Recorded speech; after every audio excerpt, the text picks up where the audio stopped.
Hey guys, our Scholastic Weekly Reader, April of 2020 says, let's find out. And what we're going to find out about is, would you munch a plant for lunch? Animals think plant parts are yummy. What part of the plant is this giraffe eating? Well, you can tell. His neck, that long neck, has stretched up high, and he's got the tip top of a tree. And I think he likes those leaves the best. I'm going to turn over, and we're going to read the title at the top. See if you can read it with me, please. Munch, munch. Plant parts for lunch. In the pink box, it says, munch, munch. Plant parts for lunch. This panda eats a stem. Check out how long it is. This is a bamboo stem that grows tall and high. Sometimes I like to eat celery and asparagus. That's in the stem family too. In the orange box, check this out. Munch, munch. Plant parts for lunch. This donkey eats a root. It's a carrot root. I think those are yummy too, and I'll sometimes eat beets. Here in the blue box, read with me please. Munch, munch.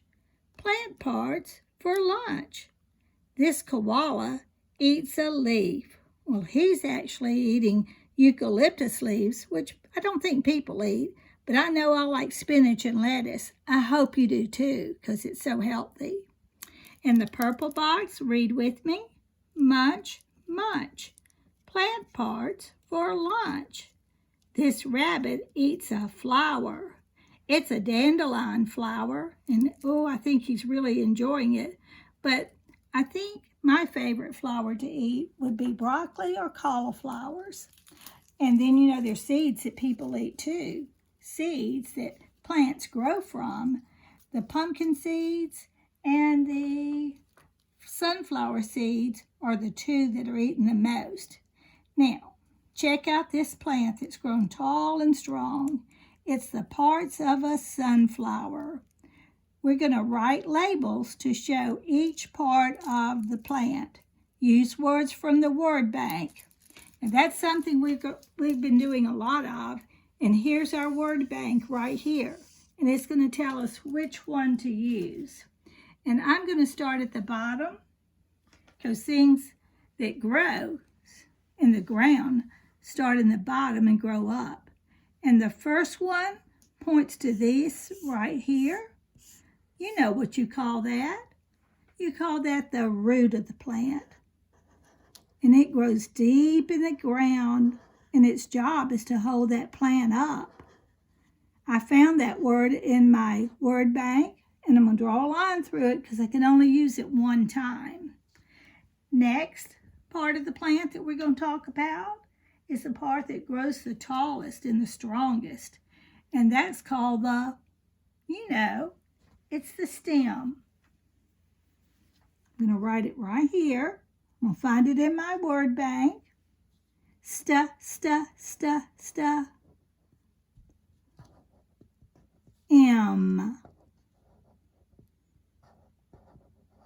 Okay, we've got the strong part of the plant. Next, we're going to look at the part that comes next on the plant, which is the leaf. This plant has lots of leaves. I'm going to find it in my word bank. It's right there. He's going to say its real name, because you know that letter A, you can't hear it all. And that leaf has an important job of gathering sun for the plant and nourishment to help it grow.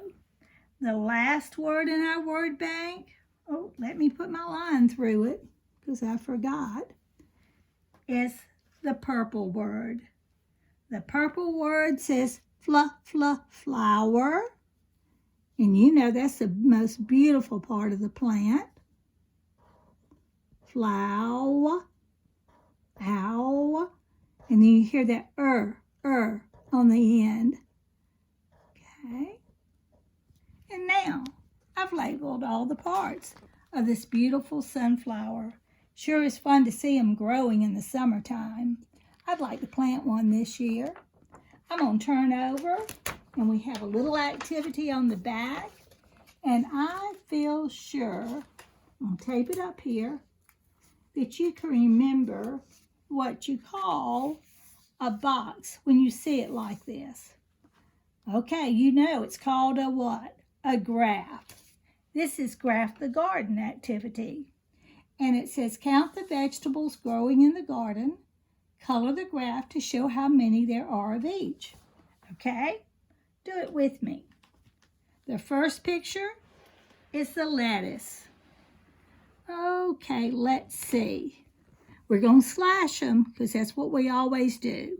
Here we go. Count with me. 1, 2, 3. Then we're going to go to our graph and we're going to count 1, 2, 3. Now it's time to change colors. Our next word says what? Carrot. We need to see how many there are in this garden. Let's count them. Slash 1, 2, 3. Then we're going to go to our graph and we're going to slash it there as well. 1, corner to corner. 2, 3. Okay, our next word is tomato. Okay, excuse me. And we're going to count how many are growing on the stem of this plant. Looks like there are 2 different plants actually. Here we go. Slash 1, 2, 3, 4. And I'm going down here to my tomato. I'm going to start by the picture. 1, 2, 3, 4. Okay, one more to go. The last one is the radish. Those are tiny, aren't they? And they're under the ground. They grow the same way the carrots do. Look up in the corner. We're going to slash them in the picture. 1, 2. Then we're going to slash them on our graph, starting by the picture. That's our starting point. 1, 2. Now that was an easy garden graph for us to do because you're used to doing a lot harder ones than that. But I hope you will notice which one you had the smallest amount of, which one you had the largest amount of, and which ones had the same amount. The lettuce and the carrots. I hope you had a lot of fun doing your weekly reader, and then maybe you will want to do your own test taste and see which ones you like the most. Okay, thanks for listening.